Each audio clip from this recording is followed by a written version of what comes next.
तो दोस्तों आपने ये जरूर देखा होगा कि किसी भी जमीन की अगर रजिस्ट्री लिखवाई जाती है तो वो स्टैम्प पेपर के ऊपर ही लिखवाई जाती है। कोई भी पावर ऑफ अटॉर्नी लिखाई जाती है तो वो भी स्टैम्प पेपर के ऊपर ही लिखवाई जाती है। कैसा भी एग्रीमेंट हो, कोई भी डीड हो, अगर वो एग्जीक्यूट करवाने के लिए लिखवाई जाती है तो उसे स्टैम्प पेपर के ऊपर ही लिखवाया जाता है। यहाँ तक कि हमें कोई एफिडेविट भी फाइल करना होता है तो उसे भी हमें एक स्टैम्प पेपर के ऊपर ही लिखना होता है। तो दोस्तों क्या होता है ये स्टैम्प पेपर और क्या होती है इस स्टैम्प पेपर की पावर, कहाँ से ये इशू होता है, कब तक ये वैलिड होता है और किन किन कामों में इसका इस्तेमाल किया जाता है। आज के इस वीडियो में इन्हीं सब बातों के बारे में जानेंगे। बड़े काम की और बहुत ज्ञान की ये वीडियो होने जा रही है, इसलिए इस वीडियो में एंड तक जरूर बने रहिएगा। तो सबसे पहले हम ये जानते हैं कि स्टैम्प पेपर आखिर होता क्या है। दोस्तों स्टैम्प पेपर एक तरह का सरकारी कागज होता है जो कि राज्य सरकार के राजस्व विभाग के द्वारा जारी किया जाता है। उस पर एक विशेष प्रकार के मूल्य अंकित होते हैं जो कि स्टैम्प पेपर के मूल्य का निर्धारण करते हैं, जिसका राजस्व सीधा सरकार को जाता है। अगर साइज की बात करें तो ये A4 या FS साइज के होते हैं। किसी भी तरह का एग्रीमेंट हो, एफिडेविट हो, पावर ऑफ अटॉर्नी हो, सेल डीड हो,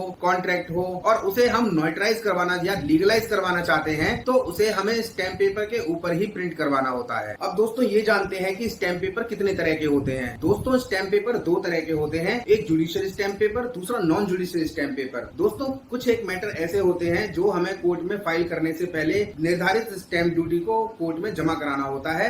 ऐसे केसों में हमें जुडिशियल स्टैम्प पेपर की जरूरत होती है। इसके अलावा हमें कोई रजिस्ट्री, कोई एग्रीमेंट, कोई किसी भी तरीके की अगर कोई अपने कॉन्ट्रैक्ट को एग्जीक्यूट करवाने की जरूरत होती है तो उसके लिए हमें नॉन जुडिशियल स्टैम्प पेपर की जरूरत होती है, उसी पर वो लिखा जाता है। अब बात करते हैं कि ये स्टैम्प आपको कहाँ से मिल सकता है। स्टैम्प एक ऐसा कागज होता है जो कि आपको हर जगह, हर किसी दुकानदार के पास नहीं मिल सकता। केवल राज्य सरकार द्वारा अधिकृत कुछ ऐसे स्टैम्प बाइंडर होते हैं जिनको ये स्टैम्प इशू करने का अधिकार होता है। तहसील कंपाउंड में, न्यायालय के कंपाउंड में आपको इस तरह के स्टैम्प बाइंडर मिल जाते हैं जहाँ से आप अपने स्टैम्प इशू करवा सकते हैं। अब जानते हैं स्टैम्प पेपर की वैलिडिटी के बारे में। कुछ लोगों का कहना है कि स्टैम्प पेपर 3 साल के लिए वैलिड होता है, कुछ लोगों का कहना है कि स्टैम्प पेपर 1 साल के लिए वैलिड होता है। दोस्तों स्टैम्प एक्ट सेक्शन 54 हमें ये बताता है कि जिस दिन से हमने स्टैम्प पेपर इशू करवाया है उस दिन से 6 महीने की अवधि के भीतर अगर हमारा स्टैम्प पेपर हम यूज नहीं कर पाते तो उसे हम राजस्व विभाग में जाकर वापस जमा करवा सकते हैं और उस स्टैम्प पेपर का जो भी मूल्य था उसके 10% की वैल्यू का हमें वहाँ भुगतान करना होगा। बाकी पैसा राजस्व विभाग के द्वारा हमें अदा कर दिया जाएगा। लेकिन अगर हम 6 महीने की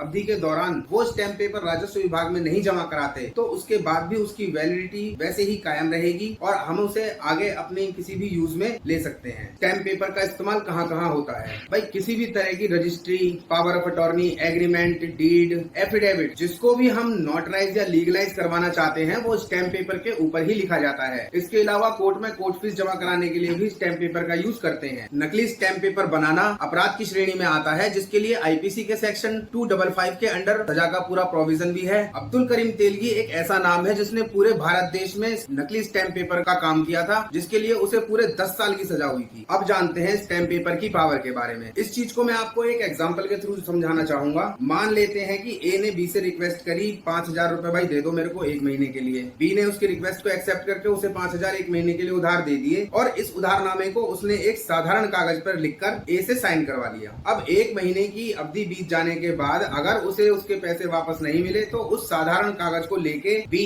कोर्ट में केस नहीं दाखिल कर सकता। हाँ, लेकिन अगर उसने ये उधारनामा एक स्टैम्प पेपर पे लिखवा के ए से साइन करवा रखे होते तो बी ए के खिलाफ कोर्ट में वाद दायर कर सकता था और अपने पैसे भी वापस वसूल कर सकता था। तो दोस्तों ये होती है स्टैम्प पेपर की पावर। अब जान लेते हैं कि एक स्टैम्प पेपर खरीदते समय हमें किन किन बातों का ध्यान रखना चाहिए। जब भी हमें स्टैम्प पेपर इशू करवाने की जरूरत हो तो स्टैम्प पेपर हमें सरकार द्वारा अधिकृत स्टैम्प बाइंडर से ही इशू कराना चाहिए और जिस दिन हम स्टैम्प पेपर इशू करवा रहे हो स्टैम्प पेपर के ऊपर उस दिन की डेट डली होनी चाहिए। किसके नाम पे इशू करवा रहे हैं, किस पर्पज से इशू करवा रहे हैं, ये चीजें भी स्टैम्प पेपर पे लिखी होनी चाहिए। स्टैम्प पेपर को जो स्टैम्प बाइंडर इशू करके दे रहा है उसके नाम की स्टैम्प भी स्टैम्प पे लगी होनी चाहिए। इसके अलावा दोस्तों स्टैम्प पेपर अगर हम लेते हैं तो हमें कोई बैकडेट का स्टैम्प पेपर नहीं खरीदना चाहिए। कोई गंदा, मटमैला या उसकी वैधता में आपको अगर शक हो रहा हो तो इस तरीके का स्टैम्प पेपर हमें बिल्कुल नहीं लेना चाहिए। और अगर आपका स्टैम्प पेपर नकली है तो इस चीज की शिकायत आप डीएम ऑफिस में या एसडीएम ऑफिस में भी कर सकते हैं।